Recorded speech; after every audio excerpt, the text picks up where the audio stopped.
เอาตอบสนองอาจารย์ทีมงานดนตรีนุ่มสดใสบอยบกกระดาษบอยการคนว่าก็ฟ้าอุ้มฝนขนอุ้มน้องน้องครับขอกันเลยกันไปเลยพกเกินตามใจผู้อยู่แขนอูตามใจผู้นอนบ่อภัยจากของงานนำดื่มสตาร์บอยก็เดียวกันเด้อ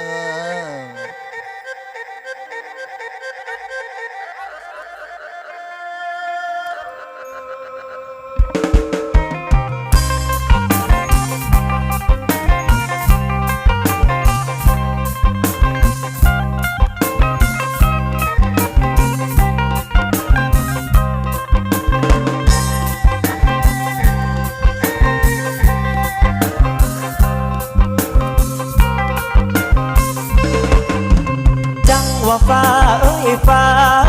ห้องข่าวพาให้ใจเงาง่วงคิดฮอดเอาเจ้าจากไปในเมืองตั้งนานป้าไอ้ท่าอยู่บ้านนั่งกินน้ำตาเจ้าคงลืมแล้วโนคำว่าโดนต้นเก่าบนเฮาสัญญาว่าจะคืนมาบ้านซอยอ้ายดำนาล้อจนเข้าถือพายังบ่ได้ข่า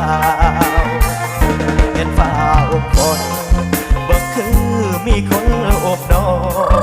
นล้างสังหรณ์ฟองว่าน้องนั้นมีผู้บ่าวยามเมฆไหลซ้อนเบิ่งคือคนนอนโดนตั้งเจ้าน้ำตาไหลยาวในข่าวเมฆไหลเวียนวนจังว่าฟ้าเอ้ยฟ้าห้องลายอ้ายอย่าดองเปลี่ยนใจคือฟ้าสั่งฝนเห็นฟ้าหยิกคิ้วไอ้แห้งเป็นห่วงหน้ามนเห็นฟ้าอมฝนเบิ่งคือคนลูกน้องเอาขอบใจเด้อสำหรับมาลัยน้ำใจอยู่ดีมีแห้งร่ำรวยร่ำรวยเด้ออ้ายเอ้ยสบายดีปีใหม่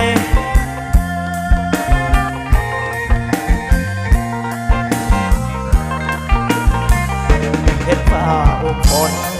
เบิ่งคือมีคนอบน้องลายสังหรณ์ฟองว่าน้องนั้นมีผู้บ่าวยามเมฆไหลซ้อนเบิ่งคือคนนอนดนตั้งเจ้า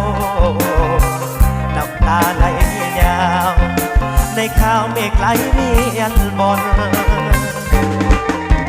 จังว่าฟ้าเอ้ยฟ้าห้องลายอ้อยอย่าดองเปลี่ยนใจคือฟ้าสั่งฝนเห็นฟ้าหยิกคิ้วไอ้แห้งเป็นห่วงหน้ามนเห็นฟ้าอบฝนเบิ่งคือคนลูกน้องไอ้แนมเห็นฟ้าอบฝนคือจังมีคนมาอุ้มแฟนอายปีใหม่นี้ขอให้อยู่ดีมีแห้งพอแต่ความสุข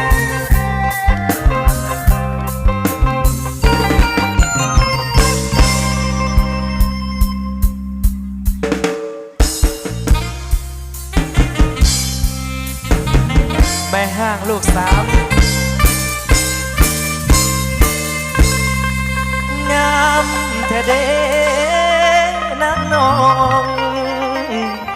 แก้มแดงแดงถ่ายลำลาง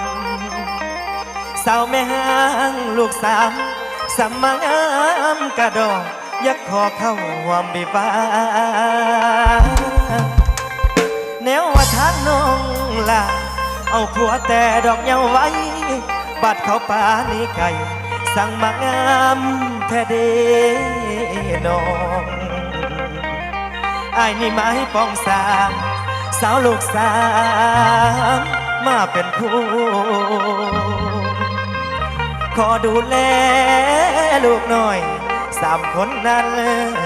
ได้หำเฮียน เด้อนางเด้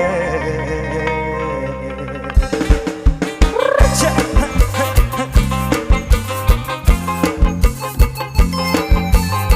ขอบใจเด้อชะเฮ้ยเฮ้ยหวานแหมันเธอปากไปเอาเมียใหม่ก็ได้ลูก3 คนบ่ต้องคำบอกกำให้ยากให้มันลำบากกักน้ำดังไฟแต่งงานแล้วมีลูกไว้ใสมันแสนภูมิใจแม่ลูกสาวมันสายอายบ่สะเทือนมันบ่ได้เจือนคือตาฝั่งเซขอเพียงเขาเข้าใจกันพร้อมกันสร้างสรรค์ก็สุดใจแล้วเด้เจ้าโอเคไอ้ก็โอเคบ่ได้ลังเลเจ็บใจหักหนาโอ้แม่ลูกสามน้องมีความงามสำนักเรียนหมอผิวพรรณยังเด็กยังตึงน้ำตาเป็นเนื้อบ่มียังทอแก้มคอยลอยถึงใจกระโดดเอาอย่างไม่ต้องบ่ถึงใจหักดอกตอนกินข้าวกับมีความอบอุ่นลูก3 คนนั่งเลี้ยงกันใส่ลายย้ำใส่กระบองไว้เมียแม่ห้างถือใจคักแห่งหลายสบายใจหลายแนวบ่เสียลงเอาแม่ใจแหวนหักเพียงน้องนางแม่ห้างลูก3บ่ต้องน้อยใจถึงผัวเจ้าป่าลาไปคุณเขาบ่รักบ่ได้อยู่กับน้องลูก2ก็หักมาหมดแล้วเหลือเพียงน้องแก้วแม่ห้างลูก3อย่าน้อยใจไปเลยคนงามให้เฝ้าติดตามพักเพียงหน้า